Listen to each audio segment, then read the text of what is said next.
Hey guys, welcome back to my channel. Today we're going to be discussing my April TBR. And this one doesn't have as many books on it, I don't think, as last month, but a couple of them are really massive. And there are more physical books on here, and I'm very, very slow with physical books. So we're going to see how it goes. Um, the first two on here are going to be part of a new series that I'm working on, where it is called the TBR Challenge. And I'm going to read down my TBR. So, like my physical TBR. So, the first one is Opposite of Butterfly Hunting by Ivana Lynch. Might be Ivana Lynch. I think it's Ivana Lynch. And this one is her story. And I love celebrity memoirs, celebrity biographies. Like, I love reading those, listening to those. I have listened to so many. And hers has been on my list for a really, really long time. And because it's a physical book, I haven't gotten to it. So it is going to be priority one on this list for this series. And so the second one is Reaver's Blood by Alexander Darwin. And this is book two to the combat codes. And the combat codes, we follow this kid, Kego, and he is a street fighter. And he gets recruited to go to like this fighting school, and they're split into teams and they get points based on how they perform in their classes, and they're pitted against each other and they physically fight each other for points and to try and be like higher up in the rankings. And the reason why they're doing this is because instead of sending armies to go fight the battles, they send one person who is called a griever knight, and then that battle determines what happens. And so Kego is learning how to be this person so he can be a griever knight so that he can go and do this thing. And there is so much more going on than just the school setting. There is conspiracies and backstabbing and all kinds of things going on in the higher ups. So we're also following Kego's recruiter, and I don't remember his name. I think it was like Murray or something. And so he's trying to figure out what's going on with the higher ups and all of their backstabbing and conniving. And it's so much fun. Alexander Darwin does a fantastic job writing his characters and writing the battle scenes. And I love a good combat.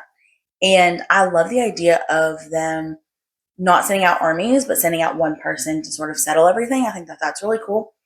And I also love a school setting in this way. Like, I loved Harry Potter, and I love trials and things like that.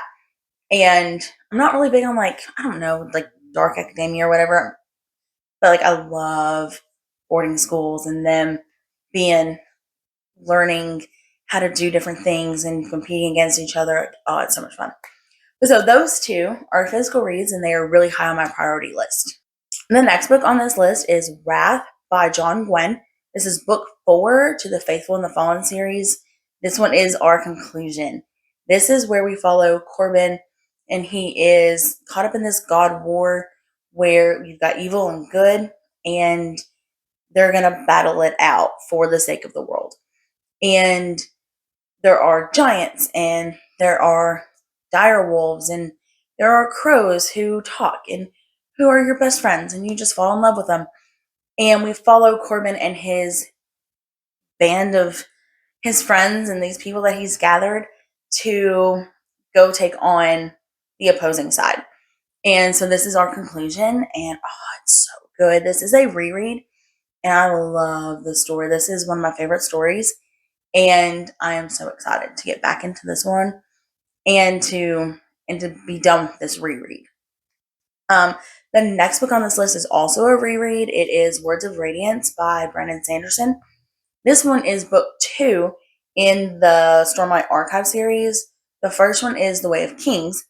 And in this one, we are following, in this series, we are following different people per book. So the first book, we followed Kaladin and his story as a bridgeman. And we also follow like Dalinar, who is a high-ranking soldier. And we followed Shallan, who is a scholar, like she's training to be a scholar, but she's a thief. And so we're following them, but it was Kaladin's book. So with book 2, we're following mostly Shalon. And we still see everybody else, but we're getting Shalon's backstory. So we're going to see a lot more of her childhood and kind of how she got to where she is, which is really important because in the book one, there's a lot of illusion of, or alluding to, there's a lot of secrets and a lot of things in her past that she's not really talked about. And so in this book, we get a little bit more of her. And this book, when I read it the first time, I listened to it the first time. When I tell you I was yelling at my radio, I mean, I was yelling at my radio because there is this scene where things are going bad. Things did not work out the way we thought they were, and everything was going down. And I'm yelling at this character to go and intervene in this situation. And I got so passionate. And Words of Radiance is my favorite one of the Stormlight Archive. I have only read the 4. I have not read Wind and Truth yet, but as of right now, Words of Radiance is my favorite one. I love the interactions that Kaladin has with Dalinar and his family, and it's just so good. I'm so excited to get back to it. It is probably going to take me all month, if not into May, to finish this book. Because it's like a 45-hour audiobook. Like, it's going to take me forever. But that's okay. I will do it, and I will enjoy every minute of it. And then the next book on this list is The Veiled Throne by Ken Liu. This one is a carryover from March because it's a physical read, and it's almost 1,000 pages. It's like 982 pages. Like, it's going to take me a minute to read it. And so this one is supposed to be the vlog for April, but we will see how I finish. But so this one is book 3 in the Dandelion series. The first one is Grace of Kings, and we're following a ton of people in this world, and a lot of things are happening in this world, from you backstabbing like individual people, like individual friends, to you're backstabbing an entire country and the country is collapsing, or the town is collapsing. Like, the stakes are so all over the place throughout this whole story. And the best part of these books is that you fall and get immersed in the story so quickly, even though they're very short stories of each character. And then you follow 20 other characters, and then you come back and you just get connected. Like, Ken Liu does a very good job connecting you to characters, and everybody outsmarts everybody. There's so much betrayal and maneuvering and strategy, and I love strategy. If you give me characters who are just going to outmaneuver each other, I love it. Like, I watched Death Note, and I loved it for the strategy, for them trying to outmaneuver each other. Like, it's the best thing ever. And so I'm super excited about this book, and I can't wait to get deeper into it. I'm currently 100 pages in to the third one, and I'm just like wanting more. Like, I just want to know it all so far. And it's a really fast read. I haven't given a whole lot of time to it. I'm already 100 pages in, so I just need to give it more time so that I can actually get through it. So the last book on this list is Fangirl Down by Tessa Bailey. And I don't know that I've read anything by Tessa Bailey, so this may be my first experience with her. But so this book is a golfing romance. I've never read a golfing romance. Not sure if I'm a fan.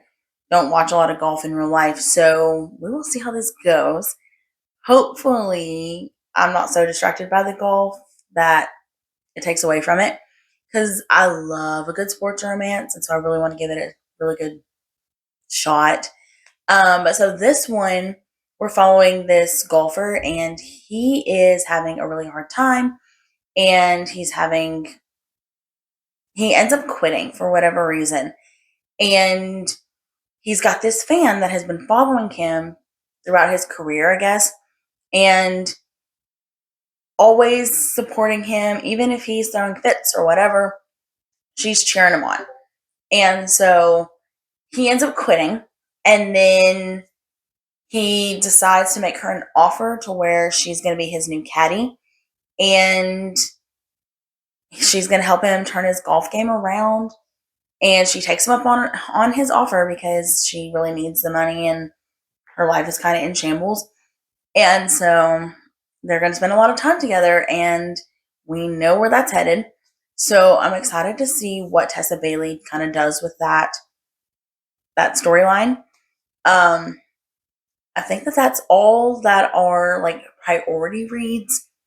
I would also really like to get to book 2 in the Ryan Cahill series. The second book is called Of Darkness and Light, and the first book is Of Blood and Fire. Maybe it'll be on the screen because I always get them backwards. I don't know if it's Blood and Fire or Fire and Blood. I don't know. But so this one follows this kid. I already can't remember his name. Kellen? Yeah. It follows Kid Kellen. And he is chosen. He is the chosen one. And it is your typical farm kid story. And he kind of gets thrust into this quest. And he learns he's chosen. And now he's got to figure out all these dynamics. And there are dragons. And I'm super excited for it. I really enjoyed the first one. I had a hard time with it because it took me forever to listen to it. And so I'm excited to read the second one because I think that I'll be more immersed in it because I won't take 3 months to listen to it. So I'm super excited about it. I'm super excited to see where we go with the dragons and how they come into play and getting more into the higher stakes of things. So I'm really excited about it. And I really like the people who are part of our little group of characters. And I'm so excited about it. And Ryan Cahill does a really good job of writing his characters. His characters all seem very different. And they all have like their own distinct personalities. And I really like all of them. It's just me not taking ages to listen to it. So we'll see. But I think that those are like the biggest ones for April.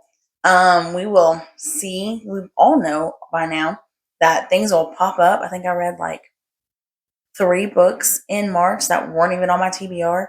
So who knows what'll happen in April.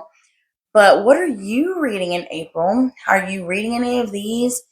Let me know in the comments, and I will see you in the next one.